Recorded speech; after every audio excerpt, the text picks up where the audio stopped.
Hello my dear friends, this is Kumar Amit and you are watching The Fortuner Amit. And dear friends, in this video we will discuss emphatic pronoun and reflexive pronoun. We will discuss reflexive pronoun and emphatic pronoun.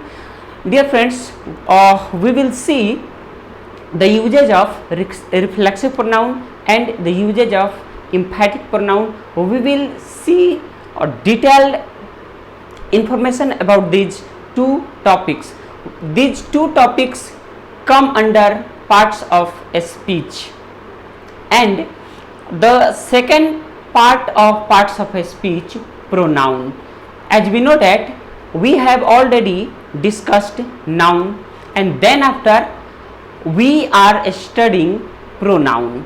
Dear friends, हम लोग जैसा कि जानते हैं कि parts of speech हम लोग पढ़ चुके हैं. पार्ट्स ऑफ स्पीच का पहला जो हमारा हिस्सा है वो नाउन है.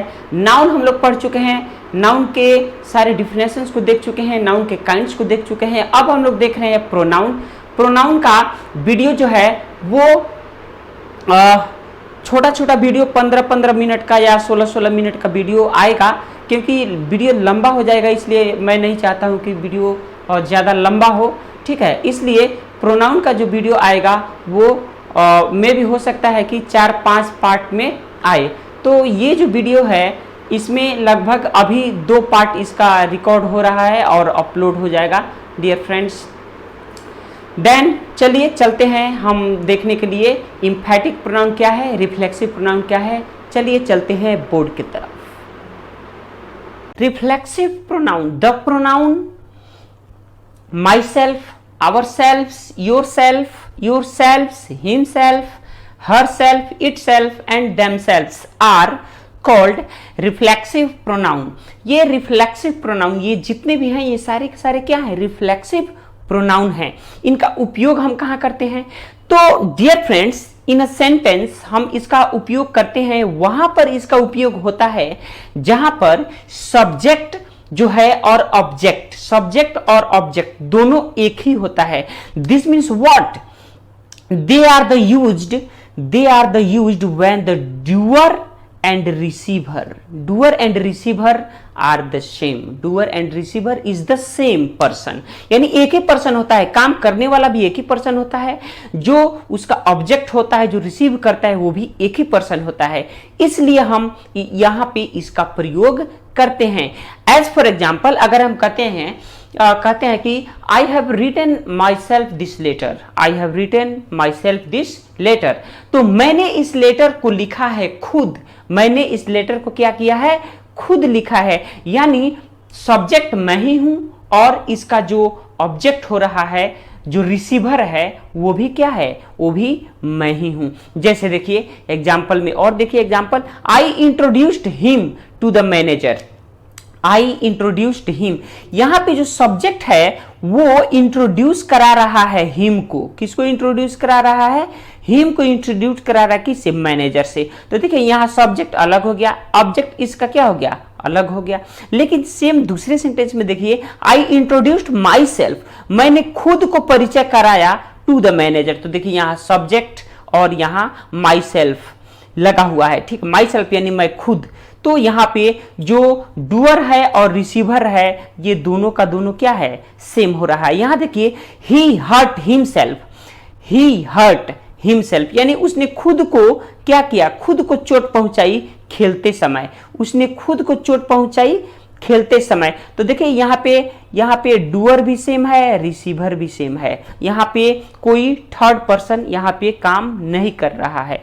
यहाँ देखिए, ही हर्ट हरसेल्फ, ही हर्ट हरसेल्फ व्हाइल प्लेइंग. तो यहाँ पे देखिए ये आपका हो गया डूअर, और इसका जो रिसीवर है हरसेल्फ, ये गलत है. इसका रिसीवर क्या है? हरसेल्फ, जो कि गलत है. यहां हरसेल्फ नहीं होगा, यहां होगा ही hurt himself, he hurt himself. यहां पे क्या होगा? हिमसेल्फ होगा. तो हम यहां पे क्या लिखेंगे?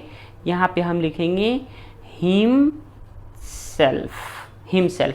ही hurt himself while playing. Dear friends, जैसा कि हम जानते हैं कि जो सब्जेक्टिव केस है यानी नॉमिनेटिव केस है, उसका ये कौन सा केस है, रिफ्लेक्सिव प्रोनाउन होता है। तो देखिए यहां पर मैंने लगाया है, यहां पर मैंने लिख दिया है इस चीज को कि जैसे आई का, देखिए आई का रिफ्लेक्सिव प्रोनाउन होता है माई सेल्फ, यू का होता है योर सेल्व्स, वी का होता है आवर सेल्व्स, दे का होता है देम सेल्व्स, ही का होता है हिम सेल्फ, सी का होता है हर सेल्फ, इट का होता है इट सेल्फ। तो यहाँ पे ये बहुत ही इंपॉर्टेंट हो जाता है। रिफ्लेक्सिव प्रोनाउन का हम वहीं पर उपयोग कर सकते हैं जहां पे डूअर और रिसीवर एक ही आदमी हो। ठीक है, डूअर और रिसीवर एक ही आदमी हो, वहां पर हम किसका प्रयोग करते हैं, रिफ्लेक्सिव प्रोनाउन का प्रयोग करते हैं। आइए कुछ इसके बारे में और जानते हैं। फ्रेंड्स, रिफ्लेक्सिव प्रोनाउन के कुछ यूज हम लोग देखते हैं जो कि काफ़ी इंपॉर्टेंट है और ये थोड़ा सा एडवांस है। ठीक है, 9th-10th के लिए और इंटरमीडिएट के लिए और क्या बोल सकते हैं उसको, कॉम्पिटिटिव एग्जाम्स के लिए ये बहुत ही इंपॉर्टेंट हो जाएगा। तो थोड़ा सा एडवांस यहाँ पर हम लेकर के चल रहे हैं। तो देखिए रिफ्लेक्सिव प्रोनाउन का यूज ये है, सबसे पहला यूज है कि reflexive pronoun can never be the subject of the sentence. Reflexive pronoun जो होता है वो कभी भी सब्जेक्ट सेंटेंस में नहीं बन सकता है। सेंटेंस में सब्जेक्ट कभी भी नहीं बन सकता है। जैसे आप नहीं लिख सकते हैं my self am a student, my self am a student, मैं एक स्टूडेंट हूं, ये गलत हो जाएगा, दिस विल बी रॉन्ग। सो इसलिए रिफ्लेक्सिव प्रोनाउन का हम उपयोग सब्जेक्ट के रूप में सेंटेंस में नहीं कर सकते हैं। जैसे देखिए Ram and myself, example देखिए, Ram and myself will do this work, no, गलत हो जाएगा। यहां पे हम इसको माई सेल्फ नहीं बोल सकते हैं। राम एंड माई सेल्फ, अब देखिए ये जो माई सेल्फ है यहां पे क्या लगेगा, सब्जेक्ट लगेगा। यहां पे क्या लगेगा, सब्जेक्टिव केस इसका आएगा, यानी my self and I will do the work. हम यहां पे माई सेल्फ नहीं लगाएंगे, माई सेल्फ अगर लगाते हैं तो ये गलत हो जाएगा। ठीक है, अब जैसा कि हम जानते हैं कि सब्जेक्टिव केस और ऑब्जेक्टिव केस इसका होता है। ठीक है, तो यहाँ पे हम सब्जेक्टिव केस लगाएंगे, सब्जेक्ट की जगह पर हम क्या लगाएंगे, सब्जेक्टिव केस लगाएंगे। अगर हम यहाँ पे रिफ्लेक्सिव प्रोनाउन को रख देंगे तो भी गलत हो जाएगा, और यहाँ पे अगर हम ऑब्जेक्टिव केस को रख देंगे तो भी गलत हो जाएगा। तो यहाँ पे राम एंड माई सेल्फ नहीं होगा, यहाँ पे होगा Ram and I will do this work. Second जो इसका यूज है वो है कि certain verbs take reflexive pronoun. कुछ ऐसे वर्ब हैं, कुछ निश्चित ऐसे वर्ब हैं जो क्या लेते हैं, रिफ्लेक्सिव प्रोनाउन लेते हैं, but on the condition that doer and receiver is the same. यहां पे एक कंडीशन है कि अगर सेंटेंस में डूअर और रिसीवर सेम है तो कुछ वर्ब्स ऐसे हैं जो रिफ्लेक्सिव प्रोनाउन अपने साथ लेंगे ही लेंगे। ठीक है, जैसे देखिए अवेल्ड, जैसे हम क्या करते हैं, हम अवेल करते हैं, किसी मॉल में जाते हैं और वहां पे डिस्काउंट चल रहा है तो उस डिस्काउंट को हम क्या करते हैं, अवेल करते हैं। तो अवेल के साथ लग सकता है माई सेल्फ, लग सकता है हिम सेल्फ, लग सकता है, ये सारी चीजें लग सकती है। उसके बाद देखिए डिस्गाइज्ड का मतलब होता है अपने आप को किसी भेष में छिपा लेना। ठीक है, तो हम कह सकते हैं आई डिस्गाइज्ड माई सेल्फ, मैंने अपने आप को, ठीक है, मैंने अपने आपको, इस तरह से ये डिस्गाइज जो है इसके साथ भी क्या लग सकता है, रिफ्लेक्सिव प्रोनाउन लग सकता है। उसके बाद से देखिए रिकंसिल्ड का मतलब होता है मेल मिलाप हो जाना।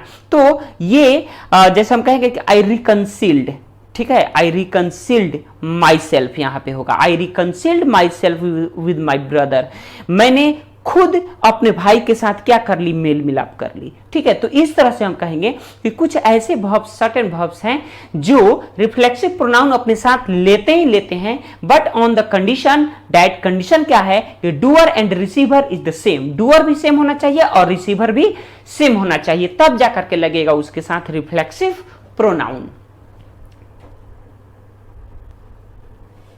My dear friends, emphatic pronouns, emphatic pronouns जो होता है वो myself, ourself, yourself, himself, herself, itself and themselves, वही होता है। जैसे अभी हम लोगों ने क्या पढ़ा, अभी हम लोगों ने पढ़ा है रिफ्लेक्टिव रिफ्लेक्सिव प्रोनाउन। तो रिफ्लेक्सिव प्रोनाउन वही होता है जो इम्फैटिक प्रोनाउन होता है, but there is little difference between this both. इन दोनों में एक छोटा सा डिफरेंस है। छोटा सा डिफरेंस ये है कि इम्फैटिक प्रोनाउन ये जो है ये सब्जेक्ट के जस्ट बाद लगेगा। किसके बाद? सब्जेक्ट के जस्ट बाद लगेगा। और इसका प्रयोग क्यों किया जाता है? Why we will use these all emphatic pronouns in a sentence। Sentence में हम लोग इसका उपयोग क्यों करेंगे? क्या? What is the reason? क्या रीजन है? तो रीजन डियर फ्रेंड्स ये है कि हमें अपने कहे गए बातों पर दबाव डाल करके बोलना रहता है। क्या डाल करके बोलना रहता है? तो दबाव डाल करके बोलना रहता है। इसलिए जैसे मैंने ही यह खुद काम किया है, मैंने यह काम खुद किया है, ठीक है। अब जैसे देखिए एग्जांपल्स के रूप में हम देखें तो I myself cut the phone, मैंने खुद फोन काटी, मैंने खुद फोन काटी। इसका मतलब है कि यहां पे क्या हो रहा है? यहां भी इम्फेसाइज हो रहा है, यहां पे हम दबाव डाल करके सेंटेंस पर बोल रहे हैं। इसलिए इसका प्रयोग हम कैसे करते हैं? इम्फैटिक के रूप में कर रहे हैं। he himself said so, उसने खुद ऐसा कहा, उसने खुद ऐसा कहा। he himself said so, उसने ऐसा खुद कहा। they themselves said so about them, उन्होंने अपने बारे में खुद ऐसा कहा, उन्होंने अपने बारे में खुद ऐसा कहा। नेक्स्ट सेंटेंस देखिए, it itself cut this, it itself cut this, इसने खुद इसे काटा, इसने खुद इसे काटा। तो डियर फ्रेंड्स यह डिफरेंस है कि सेंटेंसेस जब हम लिखते हैं तो अगर सब्जेक्ट के जस्ट बाद हम ये लगाते हैं myself, ourself, yourself, ये सारा का यूज अगर हम इसे करते हैं, इस प्रोनाउंस का यूज करते हैं तो वो इम्फैटिक प्रोनाउन के जैसा यूज होगा। और अगर हम उसके बाद सेंटेंस में दूसरे जगह पर यूज करते हैं तो वर्ब के बाद अगर यूज करते हैं तो वो कहलाएगा रिफ्लेक्सिव प्रोनाउन, रिफ्लेक्सिव प्रोनाउंस। तो डियर फ्रेंड्स यही डिफरेंस है दोनों में, रिफ्लेक्सिव प्रोनाउंस में और इम्फैटिक प्रोनाउंस में।